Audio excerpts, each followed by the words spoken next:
एक पशुपति व्रत होता है और वो व्रत ऐसा है कि उस व्रत को 5 सोमवार करना चाहिए, कोई से भी 5 सोमवार, जिसमें तुम्हारी मर्जी पड़े।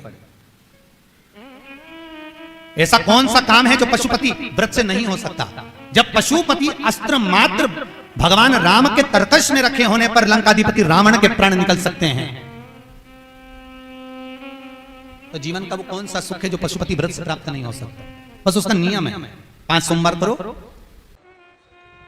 बीच में अगर तुम्हारा कोई काम अड़ गया, रजोधर्म आ गया, कोई व्रत तुम्हारा पड़ गया, छठ पड़ गई, तीज पड़ गई, चतुर्थी पड़ गई, एकादशी पड़ गई, या तुम कोई व्रत करते हो वो उस दिन पड़ गया, तो उस व्रत को छोड़कर अगले व्रत को गिना जाता।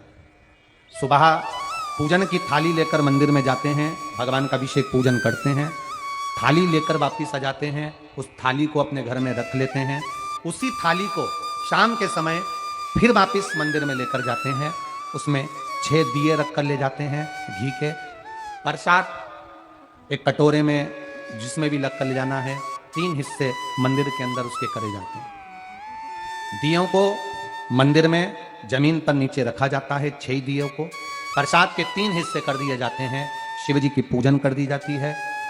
पूजन कर कर प्रसाद के 2 हिस्से मंदिर में रख दिए जाते हैं, जो कागज ले गए, दोने ले गए, पात्र ले गए, उसमें 2 हिस्से वहीं छोड़ दिए जाते हैं, 1 हिस्सा थाली में रख लिया जाता है। 5 दिए जो जलाए हैं वो वहीं रखे रहने दो, 1 दिया जमीन पर से वापिस उठा लो, जिसको जलाया नहीं है उसको थाली में रख लो। शंकर भगवान से प्रार्थना करो, बाबा आज मेरा पहला पशुपति व्रत है, भोलेनाथ आप स्वीकार कर लो। मेरे मन की कामना ये है बाबा, जिसके कारण मैंने ये व्रत किया है। व्रत का बोलकर, दिया लेकर, प्रसाद का 1 हिस्सा लेकर, थाली लेकर वापिस अपने घर पर आओ। घर के दरवाजे में जब अंदर प्रवेश करो, सीधे हाथ की ओर बाहर घर के बैठ जाओ, घर की ओर मुख करो और सीधे हाथ की ओर बैठकर घर की ओर मुख कर कर वहीं पर 6ठे नंबर का जो दिया लेकर आई हो उसको जला लो। बाबा से यहाँ प्रार्थना कर लो, भोलेनाथ मेरा कार्य ये है, इसको सफल करना। घर में प्रवेश कर जाओ।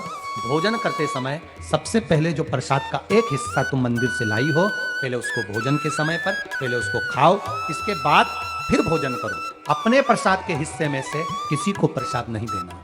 प्रसाद भगवान के मंदिर में जब बनाकर लेकर जाओ, कढ़ैया में, भगोनी में उतना ही प्रसाद बनाना जितना प्रसाद मंदिर जाएगा। आप 1 कटोरा भरकर ले गए, थोड़ा सा कढ़ैया में छोड़ दिया तो आपका व्रत सफल नहीं हो पाएगा।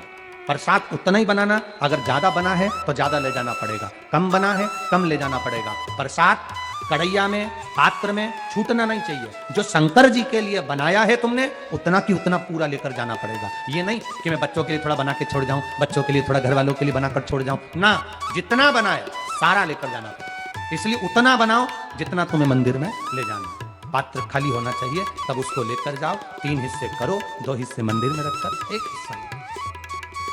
4 व्रत पूरे हो जाएं, 5वां व्रत रहे, बाबा से विनती करते हुए 108 चावल के दाने, मूंग के दाने या फूल या पंखड़ी या बेलपत्र आदि जो भी आप बाबा को 108 चढ़ाना चाहें वो ले जाओ। एक श्रीफल, कुछ भेंट साथ में लेकर जाओ, भगवान को नमन कर कर भाव के साथ में ध्यान देना। जो 108 सामग्री ले गए हो वो भगवान को समर्पित करो।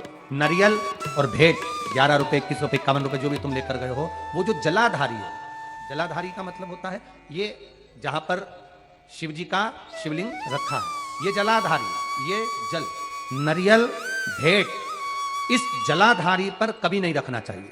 जो नारियल भेंट जलाधारी पर रखते हैं उनकी भी कामना पूर्ण नहीं होती। ये नारियल भेंट या जो भी फल है, फ्रूट्स है, कोई जलाधारी पर नहीं, जमीन पर रखो। और इस जलाधारी पर जहां भगवान शंकर का शिवलिंग रखा है, गोल जला देते हैं, जलाकर दीप रख देते हैं। 5वां व्रत भी ऐसे ही करो और बाबा से विनय करो, पशुपतिनाथ से विनती करो। पशुपति व्रत एक ऐसे व्रत हैं जो नारी, पुरुष, बच्चा, बूढ़ा जो करता है उसकी मनोकामना भोलेनाथ पूर्ण जरूर करते हैं, ये निश्चित है। अगर पति पत्नी दोनों व्रत कर रहे हैं, कभी कभी किसी का व्यापार नहीं चलता या नौकरी नहीं लगती या किसी कार्य के कारण बस, तो पति पत्नी दोनों व्रत करते हैं, एक साथ करते हैं। उन दोनों की थाली अलग जाएगी, दोनों का प्रसाद अलग जाएगा, दोनों के दिए अलग जाएंगे और दोनों अपने अपने प्रसाद को अलग से पाएंगे, एक थाली लगकर नहीं। माँ और बेटा कर रहे हैं तो भी थाली 2 ही जाएगी, बेटी और माँ कर रही है तो भी थाली 2 ही जाएगी। प्रसाद के हिस्से 2 थाली ले जाने का मतलब होता है प्रसाद जो बना कर लेकर गए हो उसके 3 हिस्से होना चाहिए। अगर माँ और बेटा एक ही थाली लेकर गए तो प्रसाद जो आएगा वो एक हिस्सा आएगा, एक हिस्सा वापस आएगा तो उसमें से 2 भाग फिर हो जाएंगे, तो उसका फल नहीं मिलता। इसलिए पूजन करने वाला अगर 2 व्रत कर रहे हैं, 3 व्रत कर रहे हैं, कोई घर के 3 लोग देवरानी जेठानी सब मिलकर व्रत कर, सबकी थाली अलग है, सास बहू कर रहे हैं उनकी थालियां अलग जाएंगी। जिस मंदिर में पहला व्रत करोगे उसी मंदिर में 5 व्रत करना। मायके चले गए हो, सोमवार का दिन पड़ गया, तुम्हारा व्रत था, उस व्रत को माना नहीं जाएगा। मायके गए हो तो मायके में आराम से खाओ पियो मौज करो, अपनी जिंदगी आनंद में जियो। वापिस जब आओ फिर वापिस व्रत करो, पर गिनती 5 ही रहेगी, 5 से ज्यादा। हाँ, कभी कभी फाइल अगर ज्यादा मोटी होती है तो इसको दबाने में समय लगता है। कभी कभी 3 महीना इंतजार करा, व्रत करा और पूर्ण नहीं हुआ, समझ लेना कुछ ना कुछ बाबा को बुलाने में कमी रह गई होगी, कहीं अहंकार आ गया होगा, प्रसाद बनाते समय कुछ भूल हो गई होगी, दिया मंदिर में भूल आई होंगी, या कुछ कारण हो गया होगा, कुछ ना कुछ हुआ। देश विदेश में रहने वाले प्रत्येक सनातनी भाई बहन इस व्रत को करते हैं और मनवांछित फल मेरा भोलेनाथ पशुपतिनाथ प्रदान करता ही करता है।